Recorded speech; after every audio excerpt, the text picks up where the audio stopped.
for all coming to this event. We're presenting a conversation on communications and branding. It's our Connections Conversation series we bring around the world. For this talk, we're pleased to present 2 case studies on integrated marketing and branding, Converse and Nike, and they'll be moderated by Ben Hammersley, editor-at-large at Wired UK. Thanks, Michael. Good morning, everybody. We're already running 15 minutes late, so as is traditional in these things. As Michael said, there's going to be 2 talks this morning. First from Converse, second from Nike. And then we're going to go into a Q&A where I'm going to ask them some hopefully interesting questions, and then by the time you get bored with me, I'm going to throw it out to the audience, and then you lot can have a go at them. A couple of sort of housekeeping things. It is the 11th of November today, and so we're going to be having a 2-minute silence at 11 o'clock, which will be right in the middle of Converse's talk, so Paul's in charge of that. Hopefully the entire building will be quiet. And also, when we get to the questions and answer bit, as is ever, because we're recording it, if you can wait until you get the microphone and you can ask a question rather than making a personal statement of your own brilliance. That will be awesome. Thank you very much. So I suppose to start off, we have Paul Graham and Cheryl Caligari. You have a beautiful case study for us. A delicious piece of work for Converse.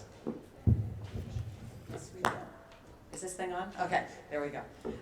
So today I want to present the case study, which is called Connectivity, which is a campaign that Converse has been running for about 3 years, and we just launched this in the UK.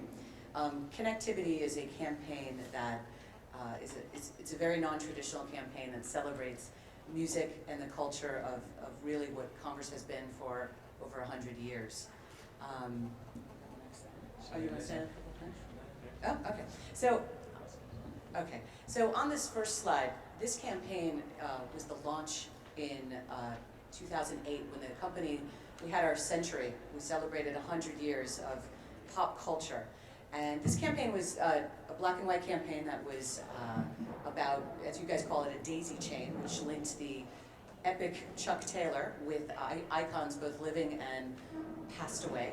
This is a campaign that ran in over 120 countries, and basically we had some global icons, including James Dean and Sid Vicious, as well as newcomers like Karen O and Billy Joe Armstrong from Green Day. And this campaign basically was a global campaign which we localized. So in different, in England and in Germany and China, we localized the icons in music, art, sport, and fashion to link them together. So visually, once you put this campaign together, it was quite impactful, seeing all the global and local icons.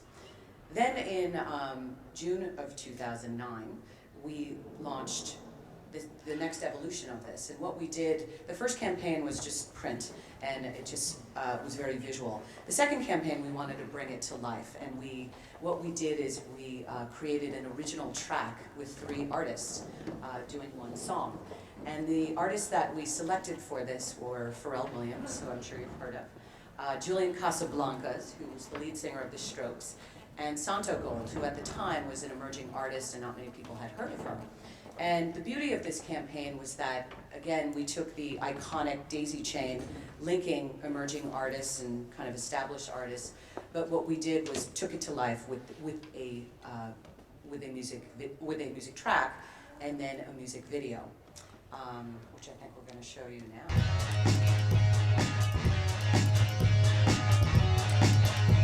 I want you. Do you want me to? I have one question. Can I help you? Now watch me. What I do. Now thank you for coming through my drive-thru.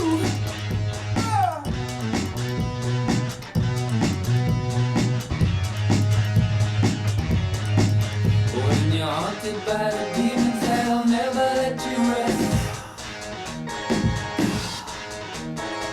Not shy in front of crowds, but shy in front of just one guest. Not dumb enough to win at the game, but not smart enough to dumb it down and take it away. It's black and white, like space at night. If you wanna be like us, you better work every night. What question? What's your impression? No, it'll walk like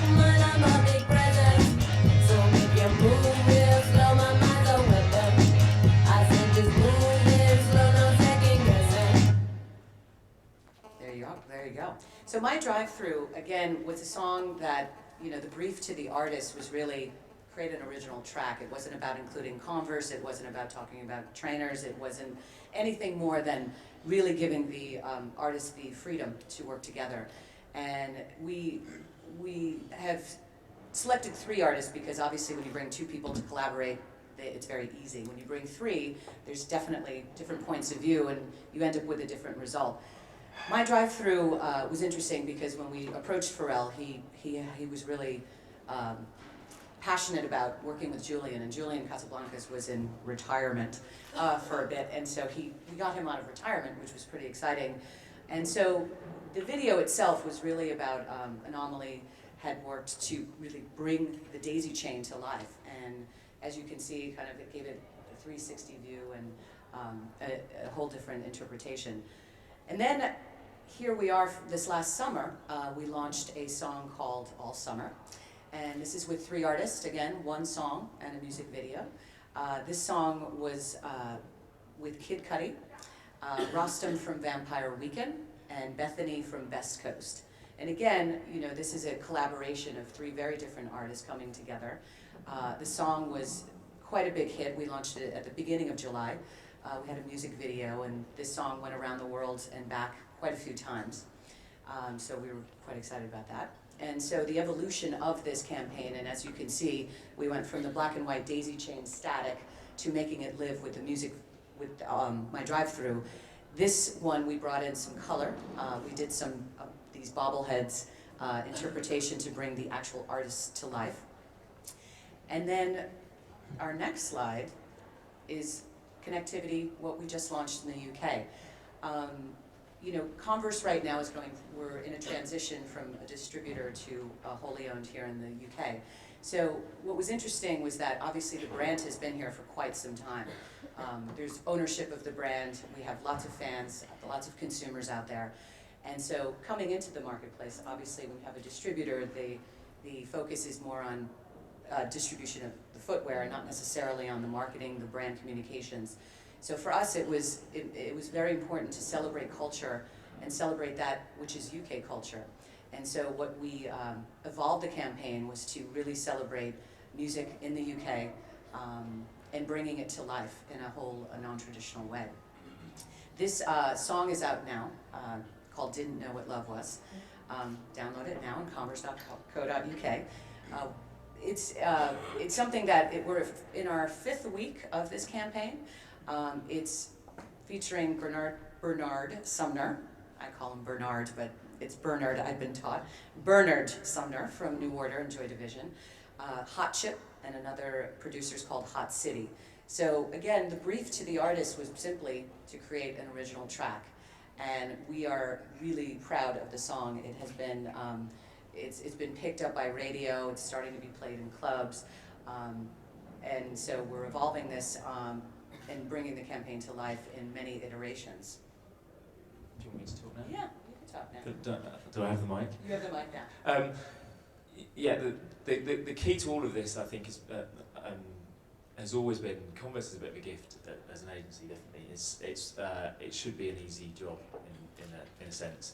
The hard bit is actually remembering to get out of the way and let Converse talk with directly to its fans. There's no reason for Converse to try too hard to market in any kind of overt or kind of obvious way. So the brilliance of the daisy chain graphic and the brilliance of using music as a passion point to connect is just to let the people do what they do and let fans enjoy it, and for us to sit back and let it roll. And if you get that right and you do it well, you get maximum credibility and actually I think maximum kind of noise and kind of kudos back to the brand.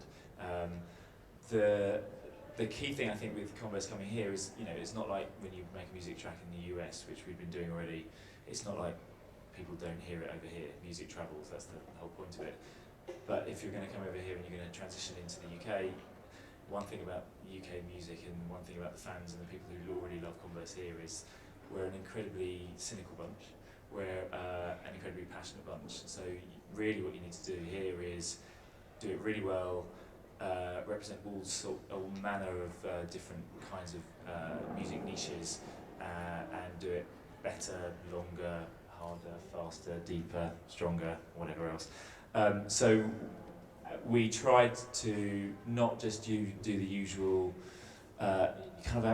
what I love about this, the advertising element of this is, again, there's no overt message, there's nothing that gets in the way of just the classic imagery of people who wear Converse anyway, who are adored and loved by all sorts of different kind of music scenes here.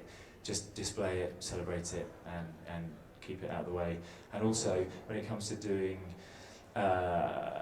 communications that get into the areas where these people live and breathe and hang out, is don't just, we could easily give money to poster companies and look like every other brand, and posters over here I think are an incredibly noisy, ubiquitous medium. So try and do it differently.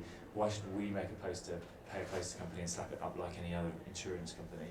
Instead, go and find the kids who live in these areas and get them to paint the walls of their own towns and their own streets and the places they hang out with the people that they love and adore. So each one of these was locally sourced, done completely underground, and gave money back to the crowd that we're trying to connect with. So it's one of the reasons I think I'm incredibly proud of it, but it just feels like it's part of the ephemera of the place that we're connecting with, rather than a message pointed at someone. Going even deeper, we tried to behave in exactly the same way that any cultural icon would do, in exactly the same way that a band would do. So we put on a tour around all the kind of major student cities during the kind of freshers weeks, and tried to introduce locally relevant artists as part of the connectivity campaign with the major music track over the top. There's a huge digital element. Clearly, when you make a music track, when you get artists like this to collaborate, when you bring someone as iconic as Bernard Summerman back, there's a shed load of genuinely interesting content that you can just switch the camera on, film, and share with everyone else, which again just adds to the whole depth of the campaign. A key thing here as well for us was, if we're going to take it a step further, which we constantly have to do, I think every time you do something in Converse, you have to take it one step further every single time. I think this is called brand communications. Brand communications can, I think, get a bad name for itself because it can sometimes seem a bit self-indulgent, or it can seem like it has no genuine connection with the thing that you're trying to sell. The beauty is the thing we're trying to sell here is stuff that's already flown off the shelves because people love the brand already and love the footwear. So how do you use what we're already doing to add value to people at the point at which they were going to buy a shoe already? And therefore, we did a very specific remix with specific artists of the main track that drove people of particular types of interests and particular types of music passions into different types of retailers. So if you walked in to buy Converse in a shoe or an office or a JD, you're a different type of consumer. So we gave everyone a different track to be able to gain access to for free when they went and bought a shoe. We did all sorts of activations around it, all sorts of competitions and different work with each of the retailers that felt very specific, very ownable, but completely connected back to the main thing that we were doing. Quite nice. If you create culture rather than try and link yourself to it, the nice side effect is you don't have to pay to interrupt it, which is what advertising generally does. Instead, you get Zane Lowe on BBC, Radio 1, turning around and calling it the hottest track in the world right now. That for me is far more important than any other kind of paid for advertising we could ever have managed, and it's far more important than any kind of message that we as Anomaly and Converse could ever have created or said. It's much easier to, as I said, get out of the way. Well, it seems easy. The hard bit is to stop yourself getting in the way. And as a round off, here's the track.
think it's 11, right?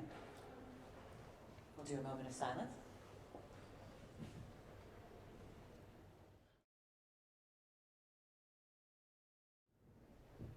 Okay, thank you very much. Results. Yeah, I guess I want to share some results with you from the campaign. We're in our 5th week, and just one quick note on the music video. We're launching that next Wednesday, the 17th. So you guys got a first peek at the video. So I hope you liked it.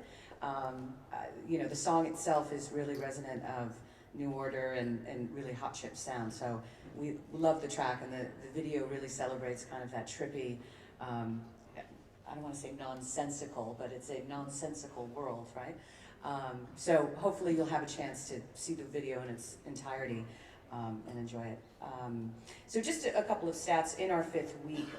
Again, this is really a campaign that we've done quite a bit of non-traditional advertising in about 12 cities nationally covering.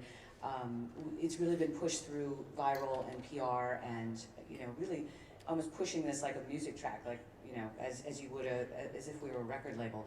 We've had about $12.5 million US dollars, if you will, of media value in just 5 weeks, which is incredible. So if you think of what a traditional media spend would be, and kind of the return on that, it's quite impressive. There's been over 400 news stories globally about this. We've had over 3.5 million Twitter impressions. So what we're really excited is that a lot of our band members who, both the 3 main artists that were in the campaign, as well as the 8 other artists that we celebrated, including Pulled Apart by Horses, The Need, Blood Red Shoes, Chapel Club, they had Tulips, they've all been tweeting about this, which has been really exciting. So they're actually keeping this entire campaign alive through their own voice, through their fan sites, etc. Facebook has been incredible. I think we all know the power of that. Converse globally has 11.3 million friends, which is incredible. And in the UK, when we got here, I think the UK stats about 6 months ago were 200,000. We have been averaging about 15 to 20% increase per week since we launched this campaign. So we're now at 550,000 Facebook fans, which is incredible because the drive that we've been doing both virally and through the digital space has really driven most of our traffic. And so, really the kids are talking about this, and they're really keeping the campaign alive. And again, I think we talked about, what makes us very proud is that, Radio 6, Radio 4, BBC, they're all talking about this. Zane Lowe is pushing the track, and so it's really keeping this campaign alive. And so we're launching the video next week, and we hope to see a resurgence of excitement around the campaign. And then we're going to be coming back in February. Why just do one track? We're going to do a track with Graham Coxon from Blur, Paloma Faith, and Billy Ryder-Jones, who is with the Choral. So we have a brand new track and a video to launch in February. So this is a platform that Converse will celebrate over the next year, really doing 3 artists, 1 song, and celebrating our heritage in music. Thank you, Cheryl.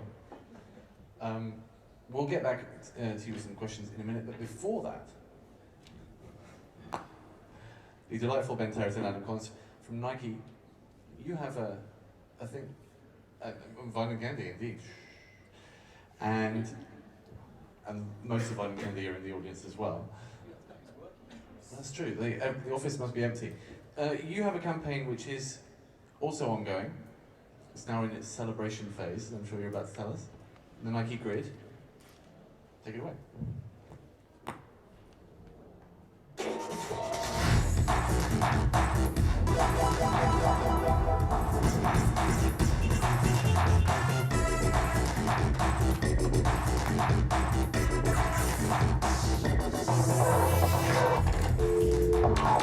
Welcome to Nike Grid.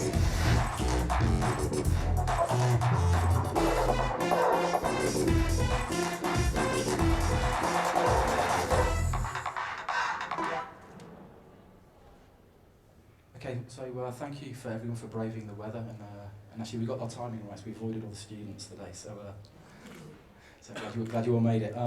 Before I kind of well, Ben and I take you through the grid, I think the one thing really to point out that the stage probably isn't big enough for the amount of people involved in this project. So Ben is here as a representative of the incredible creative, collaborative unit that we have from Wieden+Kennedy, AKQA, and Mindshare. So they can all fit on the stage, unfortunately. So and I see none of you got the note that you're supposed to bring your running gear with you, so we're going for a run afterwards. So, bad form. Okie dokie, right? So, looking around the room and not wanting to cause any offence, it's probably true to say that not many of you kind of fit within the target profile for the Nike Grid, so you may not have seen a lot of the communication outside the phone boxes. So, in case it passed you by, it's worth just really kind of clarifying in a nutshell what Nike Grid is. So, and Ben will elaborate in a lot more detail in terms of what that really means and how it played out. So, Nike Grid, in its purest form, is a real-life gaming platform for young runners in London. And I said we'll come on to that in a minute, what that really means. I think what is interesting is just to give you a bit of perspective and context of why we at Nike have created this thing called the Grid. So what Nike's mission has always been about is about bringing inspiration and innovation to every athlete in the world. And if ever there was an athlete that really needed inspiration, it's the young runner. That's somebody we classify as college or university age, depending on which country you're living in. And hence, I don't see too many people like that in the room at the moment. But so those are the people that we're targeting with our communication. And yes, sorry. So in terms of inspiration, these guys are fueling a global running boom at the moment. So running participation is kind of going through the roof, and these are the guys that are really bringing energy to the sport. But what is actually really interesting from a comms point of view is when you talk to them, is that they say, yeah, sure, I lace up, every day or whatever, I'm really committed, rain or shine, I go out there and I run. What I don't do is I don't call myself a runner, so I don't identify with the traditional portrayal of a runner. I think a lot of that is just because the whole running industry, the running category, is pretty old, but it's very traditional, very conservative, very insular. It's often about the lonely runner on the mountain road, and kind of very isolated and not particularly inspiring. So what we saw was an opportunity really to create separation from the boring old conservative world of running, and actually create a new place that was relevant for our new consumers.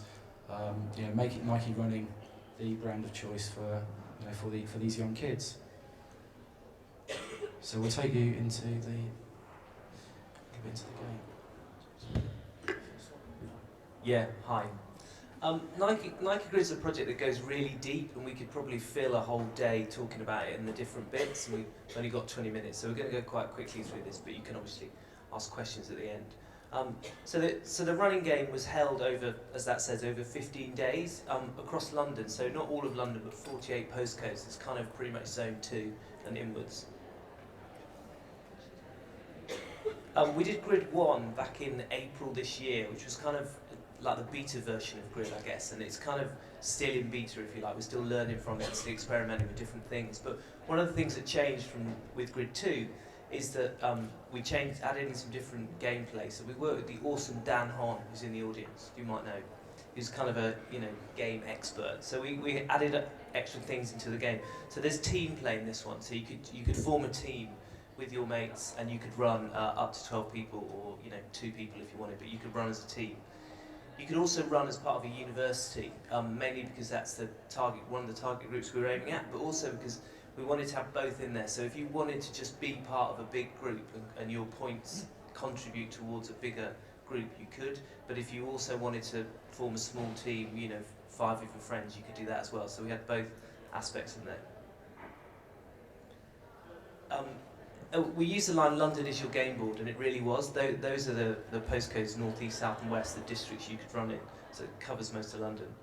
We used our athletes and kind of key influencers as well. We did north, east, south and west, and we gave each one of them an area, and they helped promote the game for us. And another thing we added in this time, which is really important, is glitch games. This is actually a Halloween game, so this was obviously on Halloween. We did a trick-or-treat game. So if you played, this game was on for a certain period of time during Halloween. If you ran between phone boxes on that time, you either got a trick or a treat, so you didn't know which one you were getting, but when you logged into the phone box, you either doubled your points or you lost all your points for that run. So it's kind of introducing this like a fun element, something to keep it interesting over the 2 weeks, but also to introduce a bit of jeopardy, so you don't know whether you're getting the trick or the treat. So, which again, that feels natural to gaming. That's the kind of thing that happens, in a game. So, as we said earlier, the grid is the depth of the campaign is incredibly deep and comprehensive. So rather than take you through sort of slide by slide every single element of it, from pre-hype through to registration, through to participation in the game, through to the celebration phase that we're in now, and through to the legacy phase. So what we thought would be more useful is kind of what are some of the learnings that we've had in creating and executing the grid that may be of use to any of you in the audience if you are thinking of creating a multiple platform branded experience. And I think the key thing to stress here is that in terms of learnings, this is real-time learning because the grid, the game itself finished at the weekend. We're now like in the celebration phase, so it's kind of ongoing. The community is ongoing. The energy is still ongoing. So it's the whole point of doing a campaign like this is that we are constantly learning, constantly evolving. So here are some of the things that we've kind of figured out over the past few weeks of the game. So I think really importantly, never ever lose sight of the fact that no matter how innovative, no matter how cool your marketing may be, you must never lose sight of like who you are as a brand and what you stand for, because I think you can get carried away with technology and gadgetry, etc., and really being true to your brand is absolutely critical. So in developing the grid, it was always about referring back to Nike's origins, going back over 40 years, where we started as a running brand, and Nike is all about bringing inspiration, as I said, inspiration and innovation to athletes.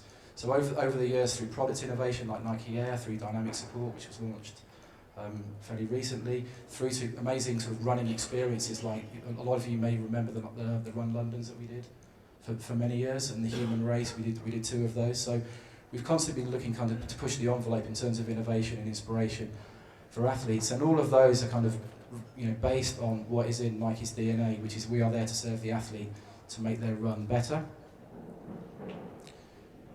And then I think another kind of point linked with that is that, again, the temptation to do clever things for the sake of doing clever things, the temptation to kind of like check every box that my campaign, I need to have X, Y, Z because such and such a brand has it and it's the trend of the month.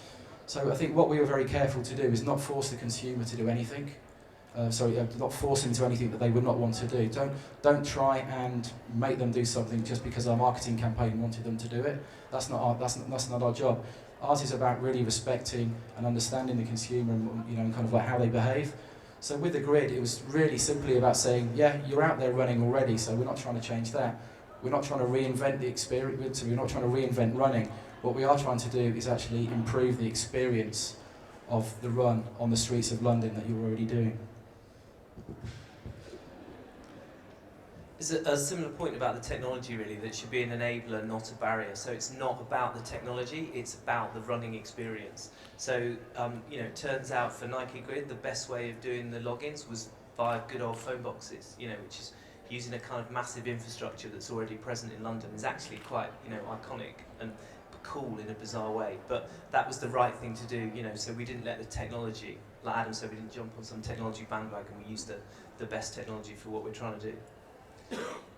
We brought it to life because the game takes place over 2 weeks, and as Adam said, running is often seen as like quite a lonely kind of thing to do. So this has created a massive community, and we wanted people to feel like they were part of that community. So we brought that to life with daily data viz. We worked with Stamen, who you might have heard of from San Francisco, who, in my opinion, are like the best at data viz in the world. We worked with them, and we did a data viz film every day, which was, as Adam said, there's loads of people, different teams that worked on this, and it's quite an immense effort to make one of these films every day. I'm going to show you 2 of these films now, which are quite fun. So we get the data every day from the phone boxes and where people have logged in and their runs, and then we plotted that on a map of London, and we kind of made a whole load of these films. There's just 2 coming up, which are quite fun.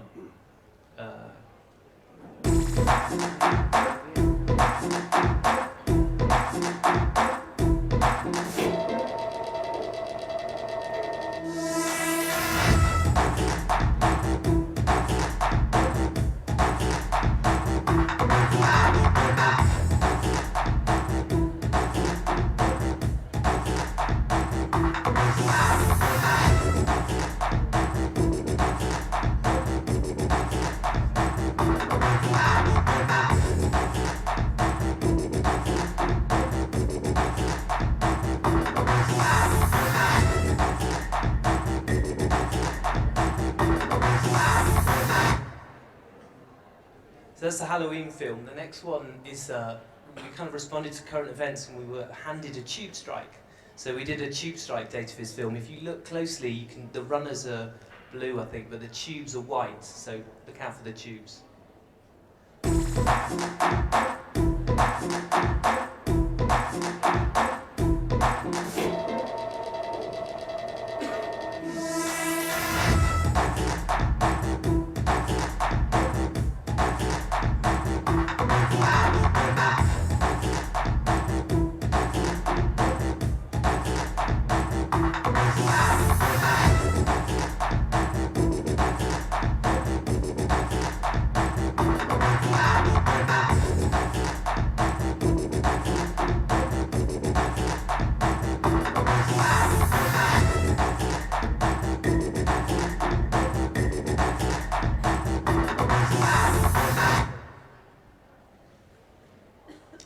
Okay, the other thing is to be in real time. There's a lot of Nike Grid lives on Facebook, and there's a massive community that comes with that. And those guys were on there all the time, almost creating their own language about the grid and having conversations and talking about strategies. And some people were posting videos of their runs up and all this kind of stuff. But because it's the internet, you expect that to respond in real time. You can't wait until Monday morning, 9 AM, for an answer. So again, working across WK and AKQA and Mindshare, people will respond to that in real time. So if some guy, you post a question on Sunday night, you need to answer that Sunday night. And like with the Database films, we didn't just do those Monday to Friday, we did them Saturday and Sunday as well. It's the real world web, it's 24 hours, 7 days a week. So on that point, because it's a live experience, we did encounter problems, from day to day. So there'd be vandalised phone boxes. Sometimes there'd be where the branding certificate was taken off. People couldn't find the phone boxes. They weren't where they were set, where they thought they were going to be, and it was all about how we responded to that. Like we couldn't let them wait 24 hours because they get annoyed. Then on Facebook, the anger grows. So it's just really about being on call 24/7 to make it work. Well, actually, this is me, because what I suggest is you go onto the Nike Grid Facebook page to really see how the grid community has come to life. A great quote that I picked up yesterday. So it's Sean Audio Fuel. I don't know if you're in the audience. Great name. And he writes, "Ring, ring, ring, ring, click. Is that the Nike Grid Addicts helpline? It's just that I'm so bored. I miss the grid, the banter, the running, the planning. Help." And that's just like one of many posts that we've had since the game stopped at the weekend. Like we've had people who maybe have not been particularly into running. It's got them out pounding the streets of London. We've had 9 people complete the run across all 48 postcodes of London, which is pretty impressive. So congratulations to those guys.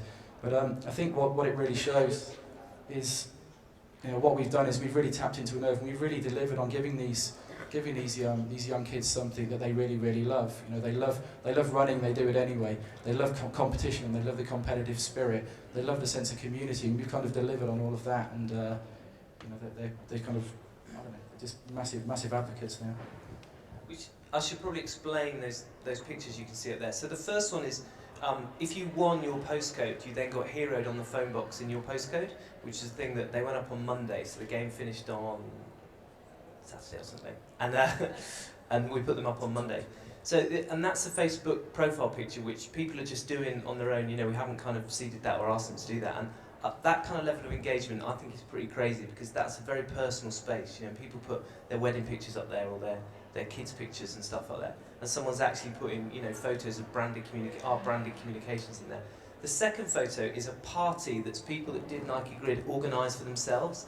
So on Saturday night after the game had finished, they just on Facebook got together and all met up in a bar in Soho, loads of the different runners. Again, not organised by us, nothing to do with us. They invited us. We made them all little crowns actually that they're wearing, because we thought it's quite cool they're organising that party. But that depth of engagement is pretty crazy. That depth of engagement, and I think the interesting thing is that the Nike Grid that we've created allows you to go really deep. You can just run, and you can just run between phone boxes if you want, but you can get really into it like some of these guys have. There's another, again from the Facebook thing, there's one guy who says, "Just popped down to the City of London and saw my name on the phone boxes. Awesome. Next time the police stop and search me, I can just point at those." There's some other kind of crazy stats. One guy did 853 runs over the 2 weeks, so that's a lot of running. We also, I can't see the stats, but anyway, there was a lot of running. Okay, so I'd like to thank all of you for coming. I'd like to thank anyone who actually did participate in the grid, all of our runners. I'd like to thank Ben and the rest of our agencies for really living and breathing the grid over the past few weeks. It's been hell, and apologies to their partners because they probably haven't seen much of them over the past 3 or 4 weeks. And thank you to the book for inviting us. Thanks, Adam. So,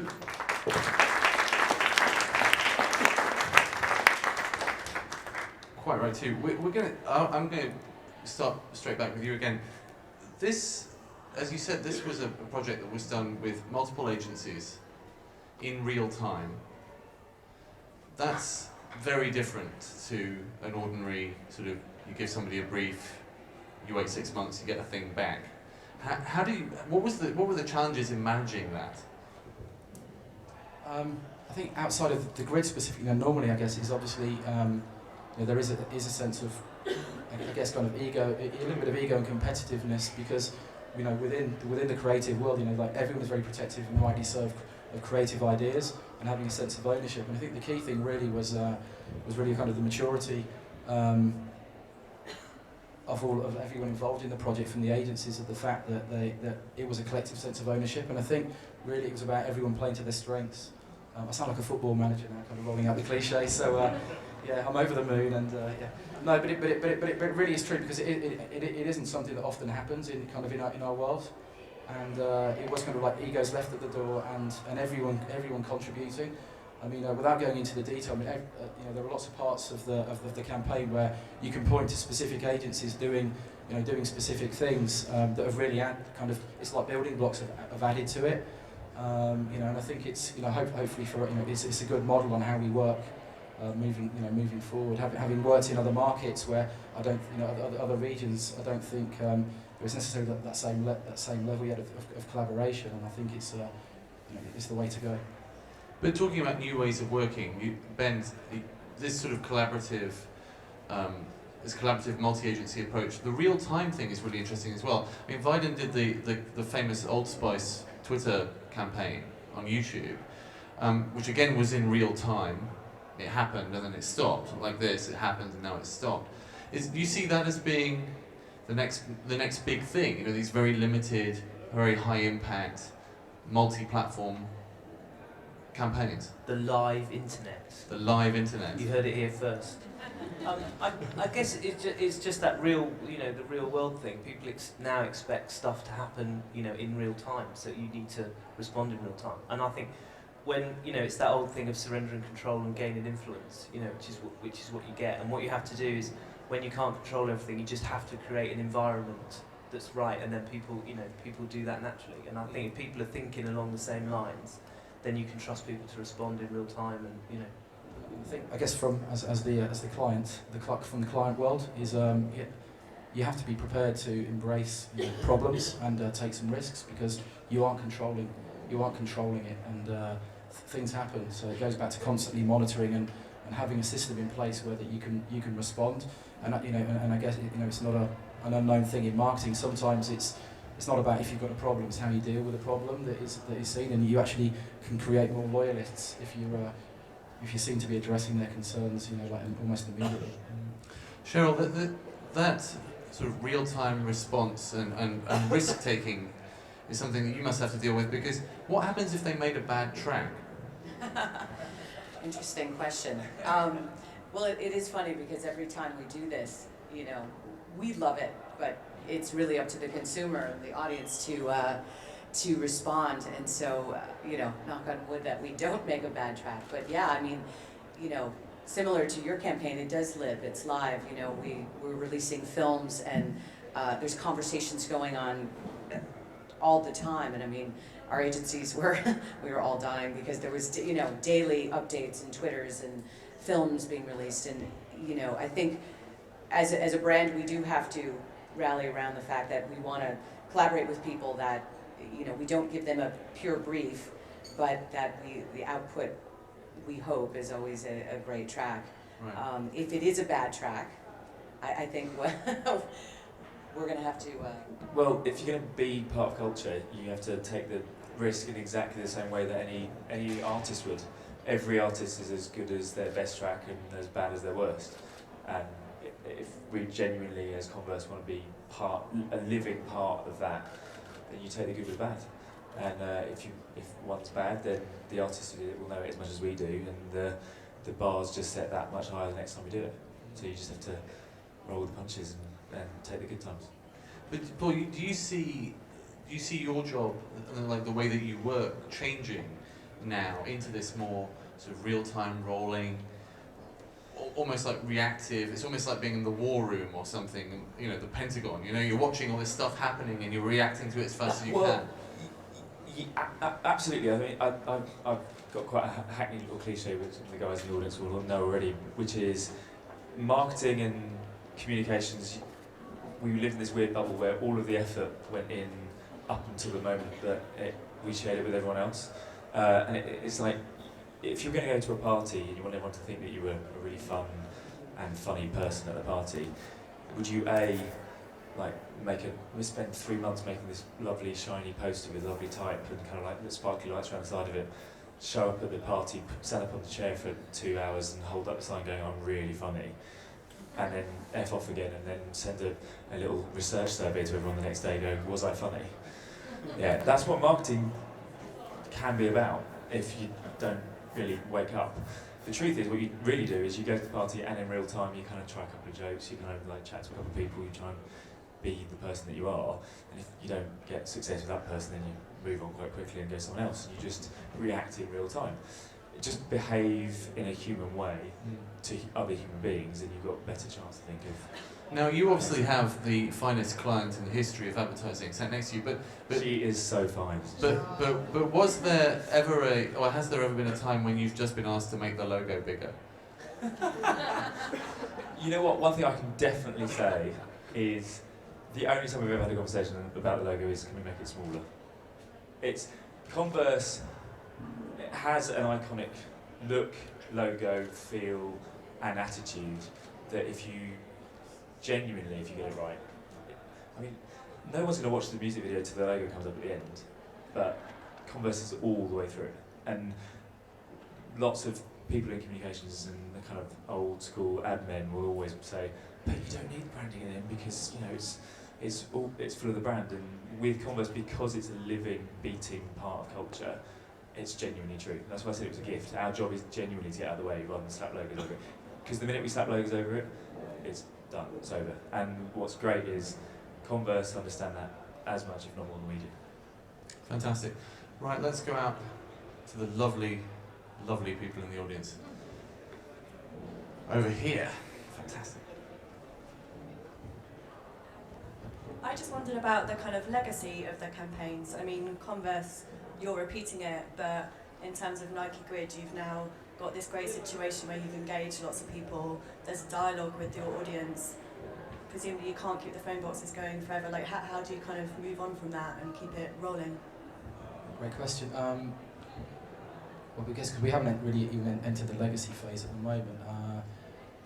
I don't think it's really about committing to one specific thing or another. It's not about the phone boxes. It's really about the whole thing about creating a really enjoyable and inspiring experience for the younger runner, whatever that may be. So I don't think it's about being wedded to that.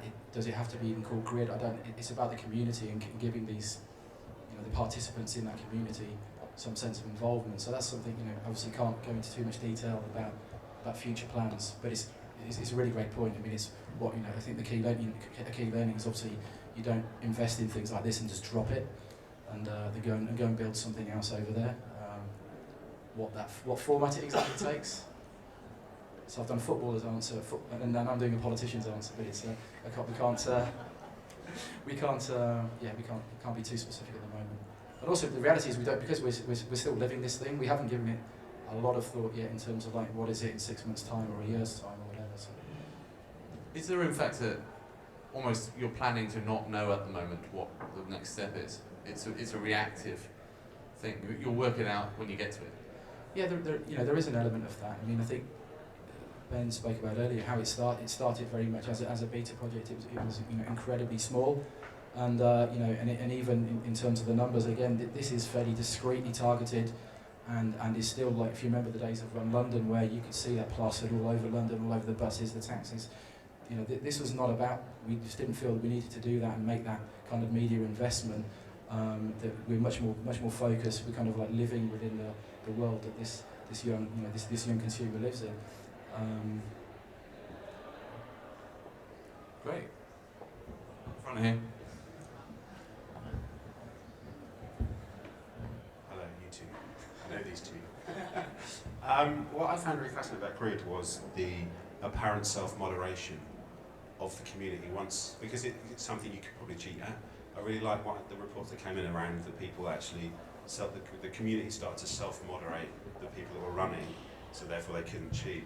And then you talk about what the future of that is. Do you ever think that we'll get to a point where these things will just be taken by the community? Because that community is so passionate about Grid that there is a potential that you could give them the tools and just let them go and do it. Yes. Thank you. I'd like to actually ask a question to the audience. Dan Hon is in the audience, who was responsible for an awful lot of the gameplay. He's looking at me with daggers. We're going to give him the microphone if you could. Dan, you were brought into this for the second version of Grid to add in some sort of gameplay aspect to it. Well, can you give everybody here who's looking at me slightly puzzled exactly what sort of challenges that you faced in adding that gameplay aspect? Well, one of the big things about Grid 2 was increasing the number of people that we had taking part in it and then widening it out to a broadened audience at the same time. So Ben talked about two things that we did, which were adding gameplay on a kind of micro level. So teams where you could put together teams of up to 15 people so that you can run with your friends, but also supporting larger macro scale allegiances. So you can run with, so you could associate yourself with North, South, East or West London, or you could associate yourself with a university. So there's a chance to be a part of something big where you can just be a small person in something big, or you can do something that's really quite intimate with your friends or a small group of people at the same time. And at the same time, because we're running this for 15 days instead of just 24 hours, there's only so much that you can extrapolate about how people are going to behave if you've only got one data point of about 24 hours worth of activity. So there was a lot of design in terms of what kind of point structure, what type of incentives, what kind of game mechanic behaviours do we want to design into the system to encourage the kind of behaviour that we want to see, and that ends up with the kind of engagement rates that we got at the top 1%, then the next 9%, then the next 90%. And when we're hitting something like an average of something like 37 runs per player across the entire 15-day period, the top 1% were averaging around 500, 600 runs each. So designing a game that can cater for really casual people who are comfortable with just doing 1 or 2 runs a day, but can also have that depth that can engage people at the really, really high level, is something that takes quite a lot of time. Listen, this is just to all 4 of you really. We've talked about designing game mechanics, we've talked about real-time management of the campaigns, multi-agency things, collaborating with creative partners, releasing it out, hardly having your message in there at all, apart from in a very sort of almost subliminal way. This is... what's going on? I mean, this is mental, right? This is far away from choosing the font and sticking a girl in a frock on a poster, right? The business is you've broken the business again, haven't you, Ben? I mean, what do you see is happening to this industry over the next couple of years? Is everybody in the room who previously thought that being able to draw was good enough going to have to learn about game dynamics and community building and letting go of the brand and all that sort of stuff? Marketing is a term to bring things to market. Right? 100 years ago, that meant literally taking it to market and talking to people with the goods in front of you and having a genuine conversation over the market stall about the stuff that you had. And if the stuff you had was shite, they moved on to the next place where it was good. So your marketing was the genuine quality of your product and the way in which you engage the people at the market. In the meantime, with kind of mass urbanisation and kind of kind of mass medium kind of channels, marketing became what you just said about, you know, you need to choose the typeface and talk about the message and getting a kind of key killer point in a 30-second spot or on a poster. But the proliferation of digital channels, the surge in genuine social networking, which just basically allow people in urban communities to again be that kind of community they were 100 years ago, just means marketing's back to what it was when it started. We're not breaking business, we're not reinventing it, we're not like, you know, the wheel is the wheel. It's just that we're getting back to what it was always about, or what it should have been about. And I think you get found out much more easily now. The internet is there, the legal subtext doesn't get you out of trouble nowadays, because Wikipedia it, Google it, find out what you need to do. So it just makes you more honest, make sure that you go back to getting the quality of the product really right, and the way you engage over your market still really, really top notch. And that's the essence of marketing. So really you're just going old school? Totally old school. It's all about the old school. The new school is old school. You heard it here first. Do we have another question from the audience? Or is everybody mildly stuck at the back there? I've worked on music marketing with corporate clients before, and I'm just curious as to, with Converse, how many people you have to go through to get something like Bernard Sumner signed off. Because one of the problems I find with corporate clients is that you often have people working inside them that don't necessarily share the same reference points that you share. So, you know, if you go back to them and talk about somebody who's a real mainstream artist that they and their kids listen to, where they buy their CDs from Asda, they'll kind of go, great work. But if you kind of come to somebody that's kind of credible and edgy, or, you know, like you're talking about Bill Ryder Jones from the Coral, how many people do you have to get that through in order to get that off the ground with a company like Converse? Well, I'll answer that, just because I have to say that we at Converse, we're a very lean and mean team. We're very small, and our chief marketing officer is probably the biggest music fan in the world. And, you know, our VP of marketing, all of us are music geeks. And thankfully, we don't have so many layers to go through. We make decisions fast, you know, we're very collaborative. We don't have to go through, you know, we're not like a Barclays, for example. We don't have committee after committee after committee. We're a very small team, and, you know, we're very passionate about the music and the people that we engage with. And, you know, not everyone, say, for example, was into New Order, although all of us were, because that was, you know, we were really excited to work with them. But we like to take chances. So the artists that we endeavor aren't necessarily, might not be everybody's taste, but, you know, as a brand, I think we celebrate all genres of music and culture. So we don't have to go through that. And we're very fortunate because we really get the music. The reason we're into it is because I think the artists choose us as well as their brand of choice. So, you know, we don't have to, you know, like to get to a Bernard Sumner, for example, it's 1 or 2 phone calls. I mean, we're so fortunate too. The artists that we engage with, they know the brand, they have a history with it, or, you know, like when Graham Coxon came to the photo shoot, he was wearing a pair of Converse that he's had for 14 years. And we just told everyone, just come as you are, you know. This isn't a Vogue shoot, this is a Converse shoot, just come as you are. And, you know, everyone really wore their pair of Chucks that they loved and had a story behind. So we're really fortunate that way. But Ben and Paul, you've both been blessed with clients who have some sort of, you know, that have this credibility already. But there are obviously going to be people in this room who sit there going, but all of my clients are really awful. You know, they can't do music, it will be really bad. You know, what is there? They're probably sat looking at you, just going, bastards. Are there any learnings that you can put forward to those of us who are less blessed with Nike and Converse? Just be totally honest. You know, a brand is where it is, and the job is to move it to the next step. So whether you're at the back or you're at the front, just move 1 step forward each time and cut the bullshit out. If a brand can't do music, say so. Don't try and force it and make it rubbish or polish the turd, dare I say it. Find something that the brand can do be really honest about what the brand's good at and what it's bad at. Avoid the stuff it's bad at and plough into the stuff it's good at. Find it. It's old school again. Find the stuff that is at the core of the brand. And if you have to look and look and look at hard, be ruthless and honest before you go out anywhere, find that.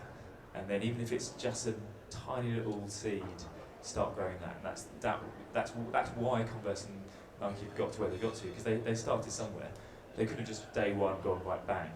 They grew and they were honest about what they were about. They've never ever lost that. Just grow it over time, and you'll therefore end up being a long-term partner. Yeah, it's like we said, be authentic. Nike Grid is authentic to Nike and the running heritage, and it's also an authentic gaming experience. It's not like we haven't just jumped on the gamification bandwagon and bolted a game onto a Uniqlo stores or something. Do you know what I mean? It's still authentic, and that's just be authentic. We have any more questions from the audience? No? Bless you all. Well, I'd like to thank the lovely silent audience. Paul, Cheryl, Ben and Adam. Thank you very much, everybody. Round of applause for our panel.